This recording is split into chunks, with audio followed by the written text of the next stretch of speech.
circles of science fiction enthusiasts stepped onto a stage to deliver a talk that, over time, would become legendary. The audience expected a discussion about science fiction, but what they received was a true revelation. There, he spoke of experiences that defied all logic, visions of other dimensions, encounters with unseen intelligences, and glimpses beyond the very fabric of time itself.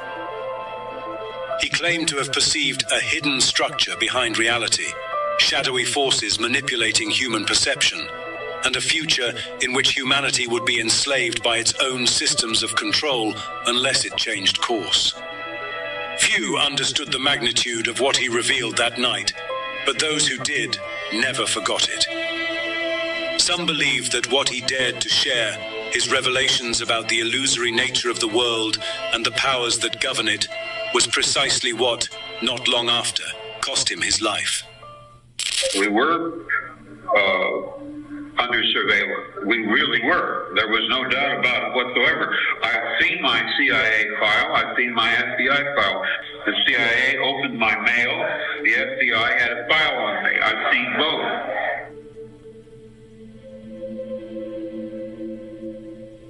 His name was Philip Kindred Dick. He was born in 1928 in Chicago and spent much of his life writing stories that no one fully understood. Stories that spoke of false realities, parallel universes, and a humanity trapped in a collective illusion. Visions of dystopian and authoritarian futures where society is highly controlled and constantly monitored. Echoes of the future we already live in. For much of his life, Philip K. Dick was considered a minor science fiction writer, barely known outside small circles of genre enthusiasts. But over time, what many considered mere fantasies as prophetic visions. Novels such as Do Androids Dream of Electric Sheep, The Man in the High Castle, Ubik, or Flow My Tears, The Policeman Said, anticipated a world dominated by surveillance, artificial intelligence, and reality manipulation. Decades after his death, those visions would inspire films such as Blade Runner, Minority Report, Total Recall, and A Scanner Darkly. However, the most fascinating aspect of Philip was not only his work, but his life itself. If you've followed my conjectures about the overlapping of these alternate worlds, and you sense as I do the possibility that if there are 3 or 4 or 2, there may be 30 or 3,000 of them, and that some of us live in this one, others of us in another one, others in others, and that events on one track cannot be perceived by persons not in that track. Lateral time. As a result of his own experiences, and almost by accident, Philip came to the conclusion that time, as we understand it, is profoundly mistaken. For him, past and future were not simply events that had already passed or were yet to come. They coexist on another plane of reality, like a hologram where everything already exists in another dimension, while our limited perception only allows us to move in a straight line, with no possibility of turning back. Phenomena such as déjà vu, that feeling of having already lived through a situation that is, in fact, new, or the so-called Mandela effect, where groups of people remember historical events different from how they actually occurred, could be understood as glimpses of these other realities or overlapping times. They are like small cracks through which, for brief moments, experiences from alternate worlds leak through. We might reflexively reach for a light switch in the bathroom, only to discover that it always had been, in another place entirely. We might reach for the air vent in our car where there was no air vent, a reflex left over from a previous present, still active at a subcortical level. And I will even say this, such an impression is a clue that in some past time point, a variable was changed, reprogrammed as it were, and that because of this, an alternative world branched off, became actualized instead of the prior one, and that in fact, in literal fact, we are once more living this particular segment of linear time. But he did not stop there. He also spoke of an even more fascinating concept, orthogonal time, a way of perceiving reality as something multidimensional and intertwined rather than linear. He also described it as lateral time, a model in which not only would there be a straight axis with the past behind and the future ahead, but also multiple realities to the sides. He saw it as a structure of superimposed alternate realities, inhabited by other versions of ourselves, living in parallel worlds that coexist with ours, even though we normally cannot perceive them. In this vision, not only do past and future exist simultaneously, but alternate worlds do as well. Worlds where history could have taken different paths. One such world, for example, is where Nazi Germany won the Second World War. This is the central theme of his novel, The Man. Under certain reality, we can slide into them. Contemplating this possibility of a lateral arrangement of worlds, a plurality of overlapping Earths along whose linking axis a person can somehow move, and travel in a mysterious way from worse to fair to good to excellent. Contemplating this in theological terms, perhaps we could say that herewith we suddenly decipher the elliptical utterances which Christ expressed regarding the kingdom of God, specifically where it is located. For Philip, the kingdom of God that Christ spoke of was not a spiritual metaphor, nor a future promise. It was, literally, a parallel reality that exists alongside ours. Yet we have no access to it, because our consciousness remains anchored to this materialistic version of the world. A reality, Philip claimed, imposed by a negative entity and collectively sustained by our own belief in it.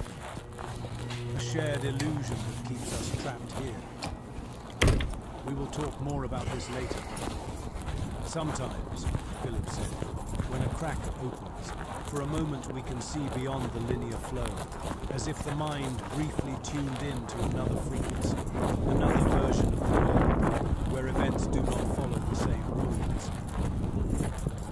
That, perhaps, was the experience he lived in 1974. And it was also what led him to think that, just like Christ, we could all awaken from this linear dream and remember the true time, the one that unfolds in all directions at once, where past and future are but echoes of the same eternal moment. The 2-3-74 event. In February 1974, the life of Philip K.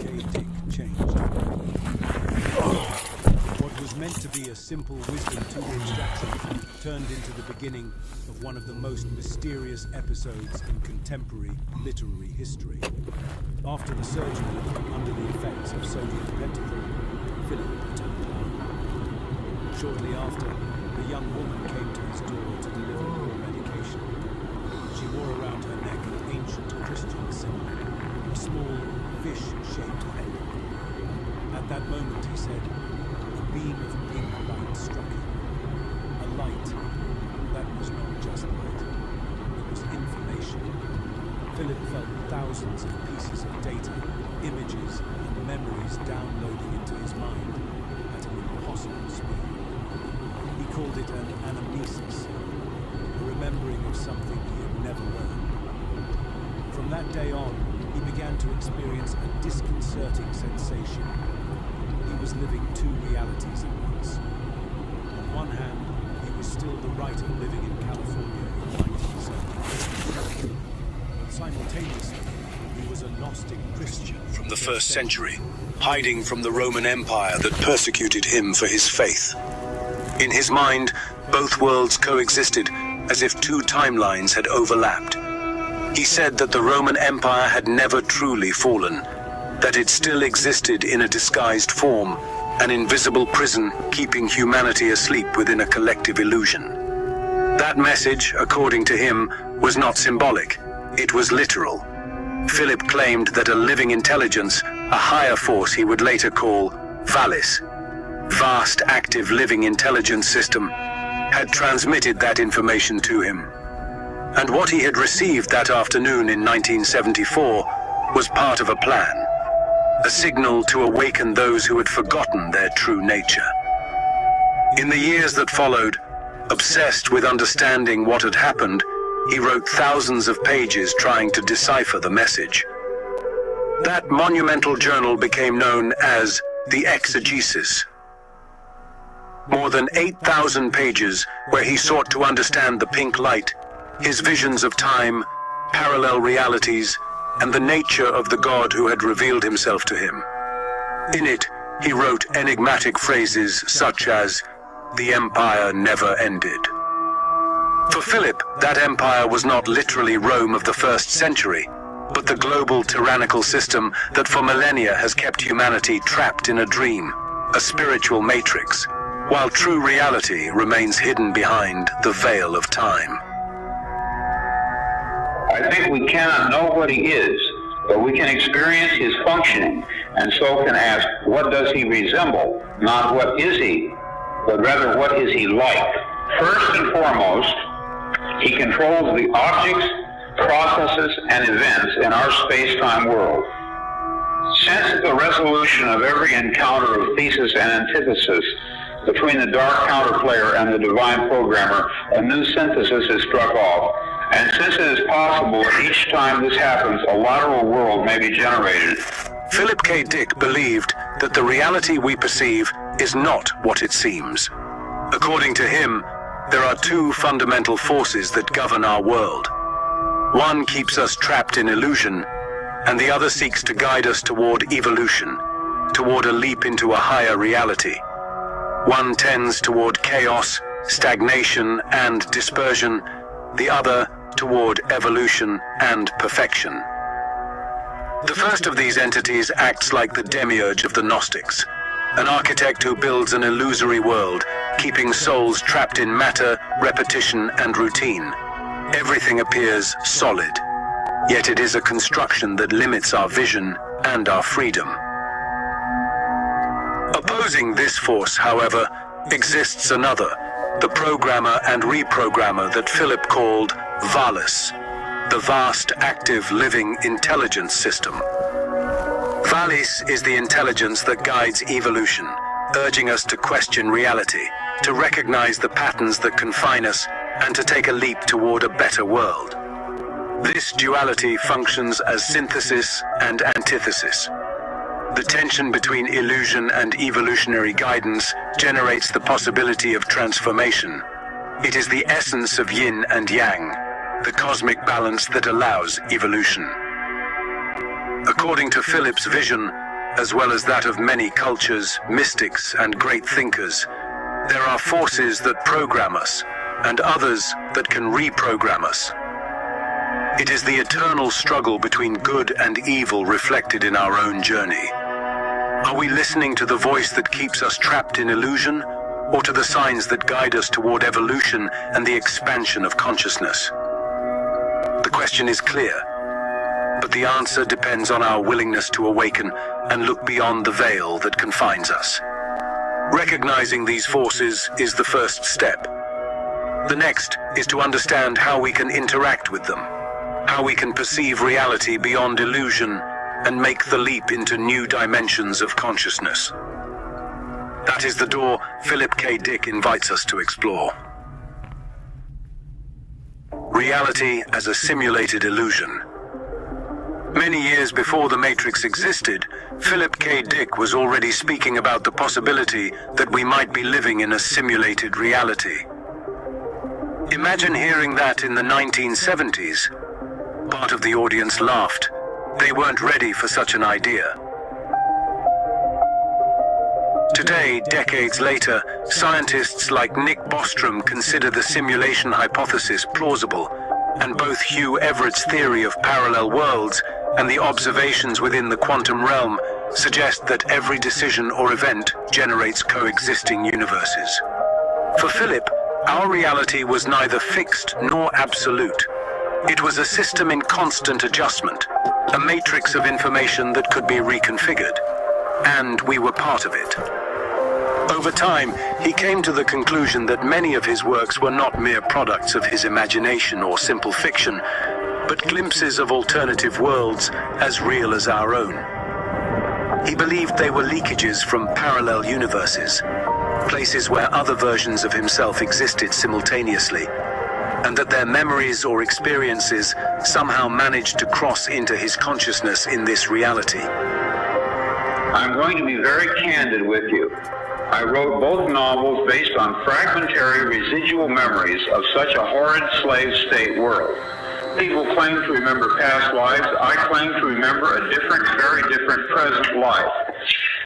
He also claimed that, in some way, the self does not die, but rather that when physical experience ends in one reality, consciousness jumps to another. He believed that the same thing happened to him in 1974, that he died in one reality, and the consciousness of that other self merged with his own. From this perspective, death would be nothing more than an illusion, and consciousness something eternal. It is up to us to decide whether we live this eternity trapped in an unconscious loop, or follow a path of evolution and growth that allows us to move toward realities that are ever freer and higher, almost celestial. From writer to prophet. Many believed that Philip K. Dick suffered from paranoia or even some kind of mental disorder. His ideas about simulated realities, entities controlling the world, and reconfiguring timelines seemed to most people like mere fantasies or delusions, especially in the 1960s and 70s. However, time would give a strange twist to that perception. Because much of what he wrote in his novels, dystopian control, total surveillance, artificial intelligence, androids making human decisions, no longer belongs to science fiction. In many ways, his vision has become a disturbing prophecy of our present. In his later years, Philip began to see himself not just as a writer, but as a prophet. He believed his experiences were not the product of madness, but of contact with a higher intelligence revealing hidden truths about the structure of reality. One of the most astonishing stories occurred when his young son began suffering from an illness that doctors could not diagnose. One night, Philip had a vision. An inner voice spoke to him and clearly showed him the medical problem affecting his child.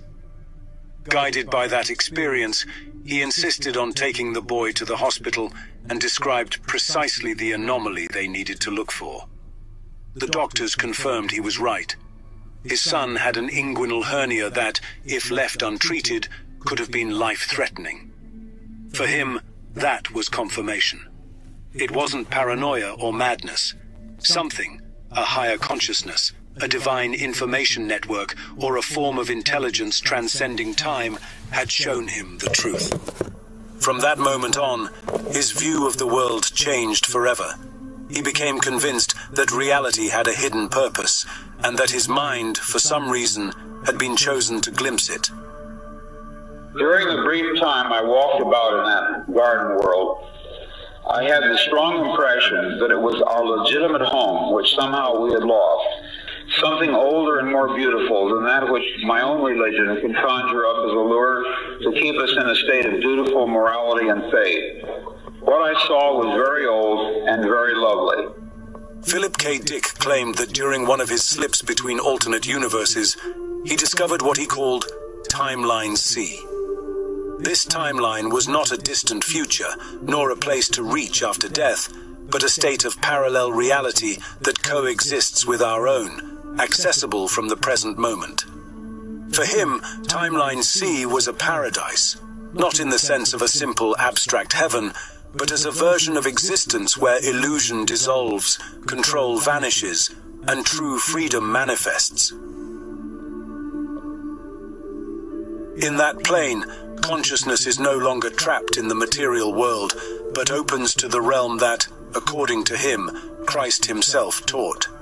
Remarkably, he did not conceive it as something that would come someday, but as something we can access here and now, if we awaken from the simulation, recognize the illusory fabric of the reality we inhabit, and jump into that other line of life. Philip K. Dick passed away in 1982, just before the release of Blade Runner, the film inspired by his novel Do Androids Dream of Electric Sheep? He never witnessed how his work would achieve massive recognition, how his stories would become cult references, or how many of his ideas would inspire films, series, and debates on the nature of reality. But Philip K. Dick was much more than a science fiction writer. He was a visionary, someone able to see beyond the veil of the simulation, to sense the cracks in reality, and to dare to tell it. He left us stories that act as doors, invitations to question what we take for granted, to explore consciousness, and to recognize that reality may be far broader and more mysterious than we imagine. That's all for today's video. Thank you very much for watching until the end. I hope this information has been useful and enriching. See you soon.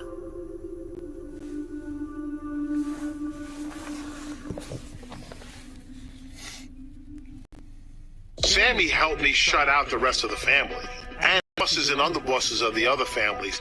I think we totaled over 38 convictions. He arguably led computer programmed reality.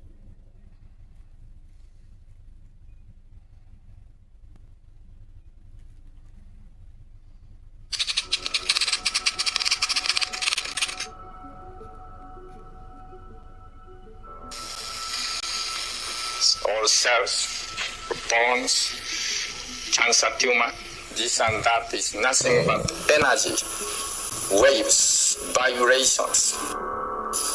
Cancer tumor means energy is gathering there and stagnating there instead of floating. More than 25 years ago, a man stood before the United States Congress to deliver a warning that, over time, would sound more like a premonition than a speech. He spoke of another way of nutrition, of the innate capacity of human beings to heal themselves, and of the danger facing Western civilization if it continued to ignore the natural laws that govern life. Few listened, but that message, delivered in 1999, resonated like an echo from the future. That man was Michio Kushi, a Taoist and macrobiotic master who challenged the foundations of materialist thought. Before the representatives of power, Kushi spoke of the invisible energy that sustains matter. They use terminology, so-called Qi. In the peak of modern civilization, atomic physics reached the same conclusions, that matter is something like ghost. Matter is not matter. Matter is vibration, energy. He revealed that matter is not something solid or permanent, but a set of vibrations organized by consciousness.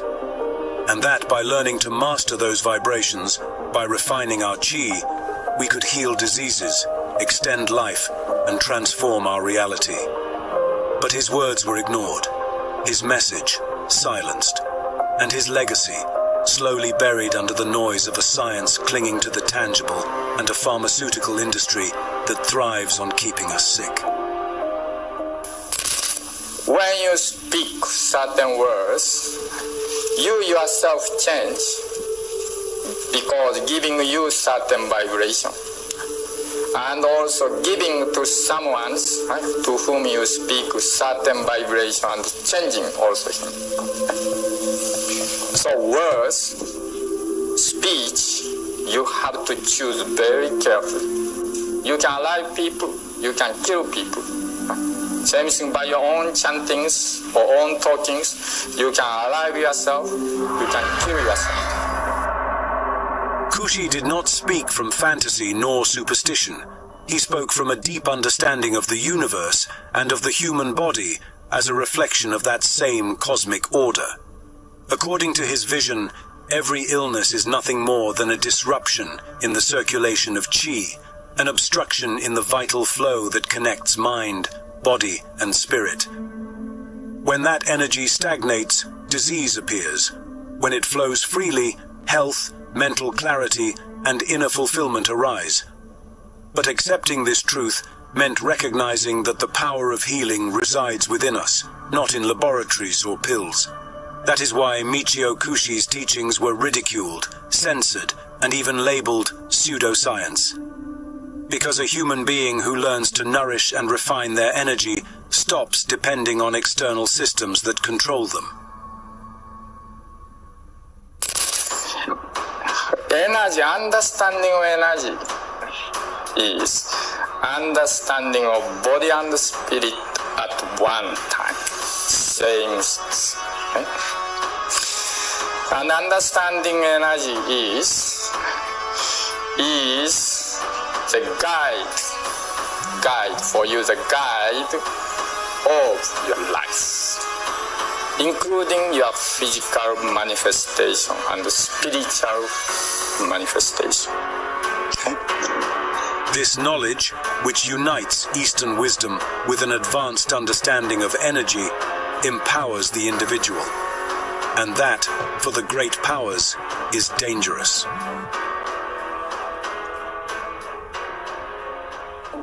Michio Kushi, the modern alchemist.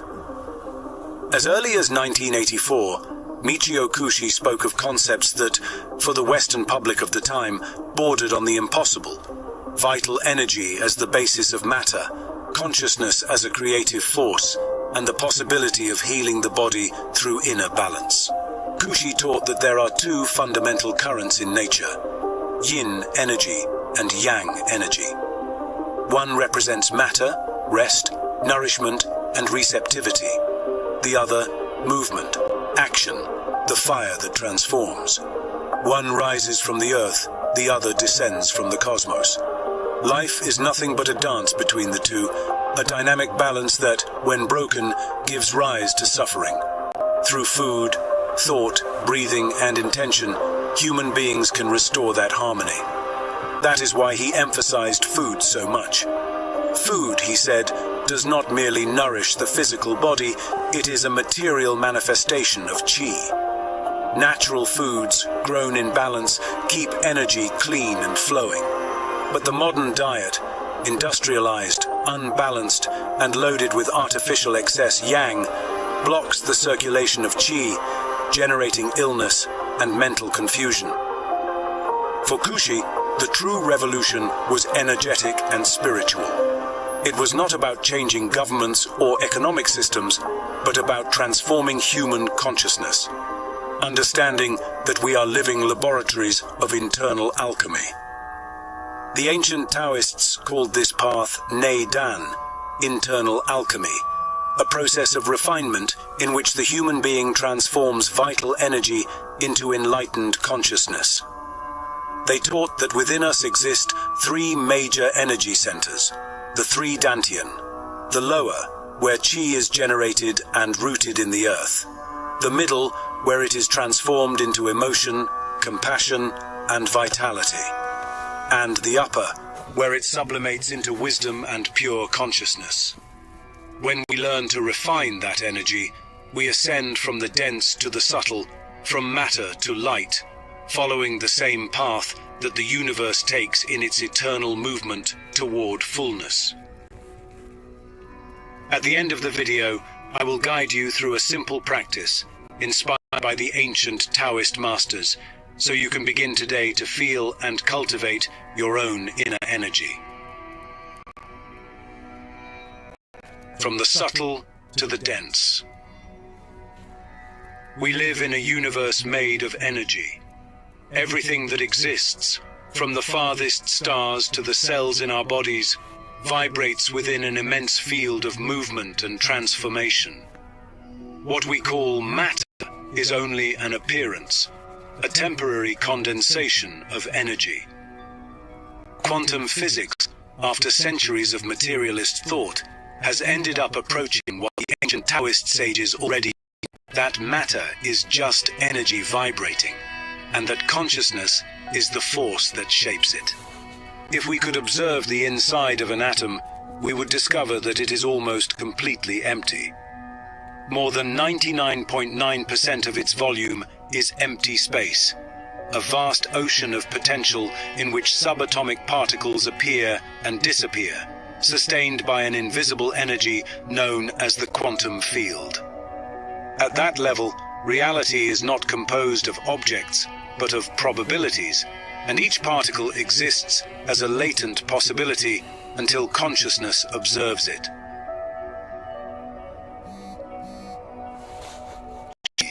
The vital force that animates the universe.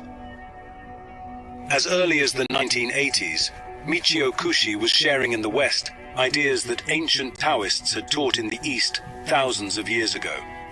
He spoke of the vital energy that permeates all that exists, the one the Eastern sages called Qi, the invisible force that fills the void and gives life to all forms. In Taoism, Qi is the manifestation of the Tao in motion, the breath that shapes the universe, creating galaxies, solar systems, and planets. It permeates everything. It connects everything. According to this vision, the human being is a microcosm of the universe, a reflection of its order and harmony. Qi flows through subtle channels in the body, concentrates in energy centers, the dantian, and can be transformed through conscious practice. This energy, though invisible, can be felt in the warmth of the body, in the pulse of the heart, or in the vitality of nature. When Qi flows freely, we feel vitality in the body, balance in emotions, and a deep spiritual connection. But when this flow is blocked, whether by stress, inadequate diet, or repressed emotions, imbalances and disease appear, manifesting as chronic fatigue or weakened immunity. That is why the cultivation of Qi occupies a central place in Taoist internal alchemy, Naidan, whose purpose is to transform vital energy into consciousness and spiritual expansion.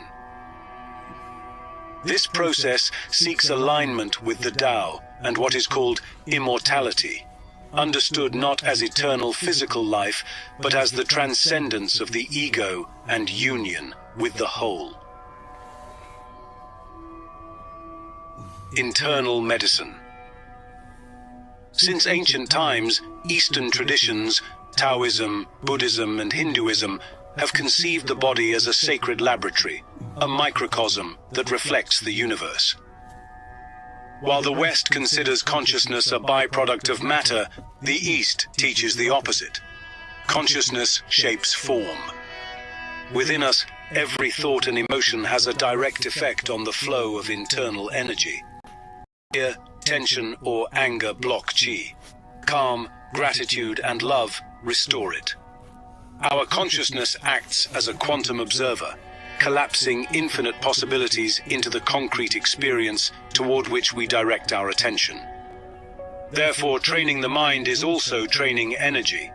Each deep breath, each focused thought, each conscious act becomes a form of internal alchemy, a refinement in which the dense transforms into the subtle and the material into the spiritual. Science calls it coherence, Taoism calls it harmony, and in both cases, the result is the same. When energy flows freely, the body heals, the mind clears, and the spirit rises. Many people think human body is something like stand up, like growing, like tree from the ground. But that is wrong image. Plants and the human body is opposite. That means plants is stationed there and growing up like that. Our body is stationed there and growing down towards.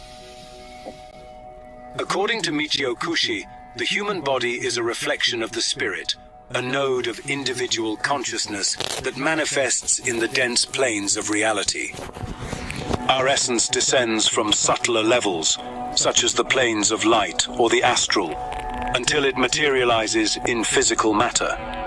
Thus, the body is a projection of consciousness, a visible expression of energy vibrating at higher levels.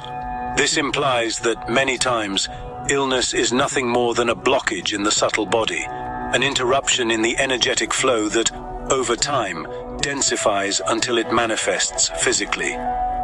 True healing begins at the energetic level. By releasing blockages, qi flows again, and the body responds by regaining its natural balance. Just as our consciousness directs the flow of qi within the body, it also projects energy toward everything around us. Every thought, emotion, and word vibrates, affects, and resonates in the field surrounding us. That is why the power of the word is also very important and real. Speaking with intention can harmonize your qi and your environment, while words filled with fear or judgment create imbalance. As Michio Kushi taught us, our words are extensions of our energy, a bridge between our inner world and the universe. Centers of energy and transformation. According to Taoist philosophy, the human being possesses three main energy centers, called dantian, located along the central axis of the body. These centers transform, store, and transmit energy, and are associated with the three treasures of the tradition: Jing, vital essence; Qi, energy; and Shen, consciousness or spirit. The flow of energy between the dantian constitutes the heart of Taoist internal alchemy, Naidan. When sufficient heat is generated in the lower dantian, as a result of the interaction between the fire of the heart and the water of the kidneys, vital essence, Jing, transforms into Qi energy. This energy rises to the middle dantian, where it merges with Shen, and finally reaches the upper dantian, becoming light or spiritual energy. The goal of Qigong and internal alchemy is to develop this process, to enhance energy within the body, increase the circulation of Qi, and achieve harmony between body, mind, and spirit. The health and vitality of the individual depend on the quantity and quality of energy present in these three dantian. Furthermore, these energy centers correspond to the chakras of Hinduism, and the process of raising and transmuting energy is reminiscent of the ascent of Kundalini in the Hindu tradition, where vital energy is purified and elevated toward higher consciousness. One of the most important Taoist practices to achieve this sublimation and elevation of energy is the microcosmic orbit, a method of meditation and circulation of Qi that prepares the practitioner to activate and harmonize the three dantian. This practice will be the next section we explore, and will serve as a guide to begin experiencing internal energy directly. But before that, we will do a short practice to feel the energy in our hands. At the center of each palm, there is an energetic opening called Lao Gong. These points function as entry and exit doors for Qi, the vital energy, which is why the hands are so sensitive in perceiving it. Sit or stand with a straight back and relaxed shoulders. Rub your palms together for a few seconds until you notice warmth. Place them in front of your chest, palms facing each other. Inhale through your nose as you slowly separate them, and exhale as you bring them together again.